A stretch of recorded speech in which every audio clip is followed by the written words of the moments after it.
Now, tonight's show, we're going to be dealing with a guy that actually, in November of 2001, was killed in a shootout with the police in Edgar, Arizona, and after having shot a police officer in the head.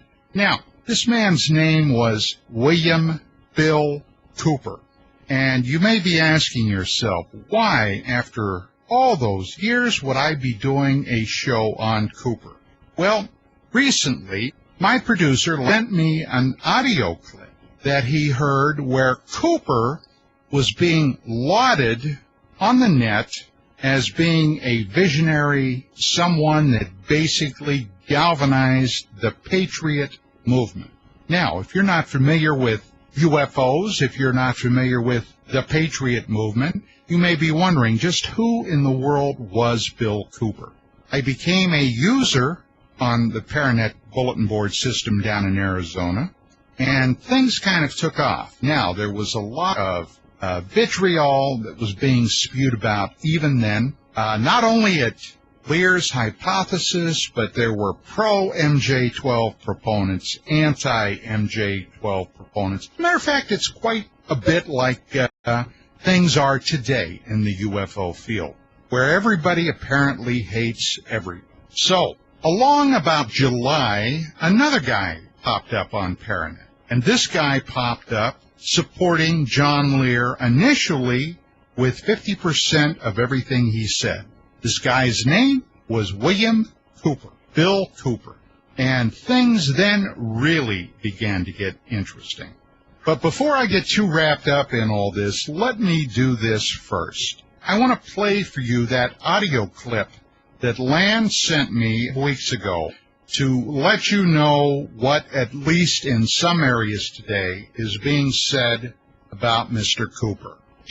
About what's going on in America. They sow the seeds of discontent for the coming time when America is being led towards this path that we believe it's being led to. We believe America is being set up right now. It's being staged for an insurrection. Now, in just a few of the people that we've mentioned so far in the show, I want to point something out. Most of these hosts owe their existence to a man named William Cooper, who single-handedly blazed a trail which opened up investigations into various causes, including the abusive practices of government, the legality of tax laws within the United States, investigations into UFO phenomena, and the Illuminati higher-level Masonic conspiracy that Cooper, from his inside knowledge as a military intelligence agent, knew existed within the shadow government of the United States. Cooper pretty much single-handedly carved out an entire form of media that became underground shortwave radio that pulled in many of later practitioners, including many cheap imitators that even to this very day continue to masquerade under the banner of being heirs to William Cooper. Cooper's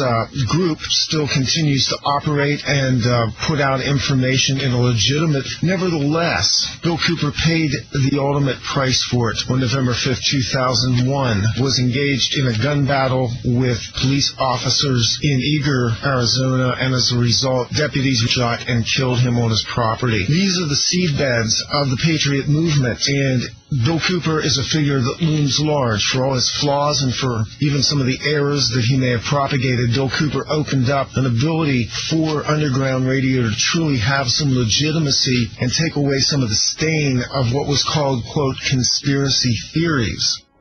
Now, in 1988, there was something else that happened that also caused quite a firestorm in not only UFO circles, but that literally spanned the globe. George Knapp, investigative television journalist at KLAS Channel 8 in Las Vegas, ran a series of specials where he talked about a super secret and at that time very, very little known area as part of the Nellis Range that was called Area 51. Area 51 was an area that was so super secret that nobody had a clue what went on out there.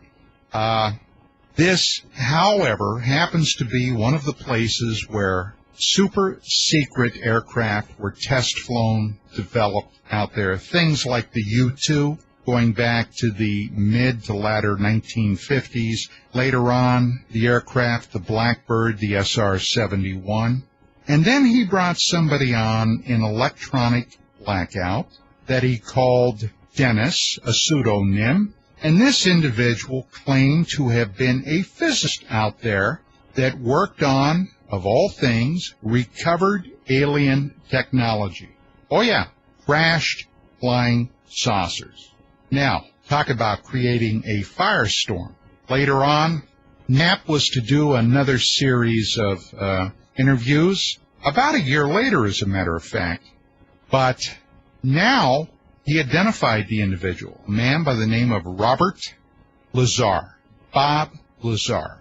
Now, UFO Magazine, of course, was extraordinarily interested in this. And since I knew most of the players down there, by this time I knew John Lear, I certainly knew George Knapp. I later met and discussed, talked to, and interviewed Bob Lazar and Lazar's very good buddy, Gene Huff. We became privy to a lot of information that was not yet then public. Now, of course, there were a lot of people that claimed that Lazar was not the real thing. There were people that alleged that he was disinformation agent. He was basically a ozone-sniffing sky pilot. But the one thing about Lazar's story that always struck me as something that I couldn't explain was that unlike so many other people in the UFO field, his story never changed. Now, we got to bring another name into the mix at this time. Now, remember, circa 1988, 1989, there were no Art Bells. Art Bell was doing satellite political talk out of his trailer in Pahrump, Nevada. There was no Don Ecker. I did not begin broadcasting until 1991. But there was a guy in Las Vegas, Nevada. His name was Billy Goodman.